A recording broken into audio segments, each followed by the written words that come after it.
তো আজকে হলো রোববার, তো আজকে আমি বাড়ি ফিরে যাব, মানে আমার শ্বশুর বাড়িতে ফিরে যাব। তো বাপের বাড়িতে এত তাড়াতাড়ি দিনগুলো যে কীভাবে কাটলো বোঝাই খুবই মুশকিল, বোঝাই গেল না।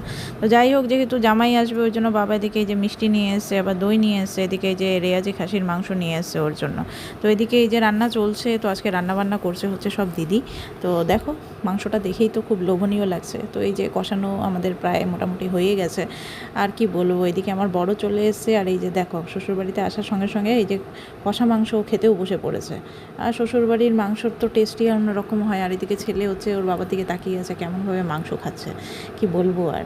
তো যাই হোক, আর এই যে বড় আমার নিয়ে এসছে হচ্ছে গরম গরম মিষ্টি। তো এই মিষ্টিটা আমিও একটা বের করে বেশ আনন্দ করে খেলাম। দারুণ ছিল মিষ্টিটা, গরম গরম দারুণ টেস্টি। তো যাই হোক, কি বলি আর, এদিকে কথা বলতে বলতে আমাদের এদিকে মাংস রান্নাও কমপ্লিট হয়ে গেছে, লাল লাল ঝাল লাল মাংস। আর এদিকে হচ্ছে মাছের ডিমের বড়া হচ্ছে এদিকে।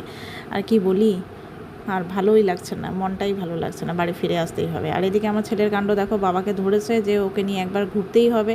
তো যার জন্য বাবা বলছে ঠিক আছে চলো একবার একটুখানি রাস্তায় ঘুরিয়ে নিয়ে আসি। তো এই যে বাবা ওকে নিয়ে চলে গেল রাস্তায় ঘুরতে। আর তারপরে আমরা এদিকে খাওয়া দাওয়া কমপ্লিট করে বাড়ির উদ্দেশ্যে রওনা হলাম।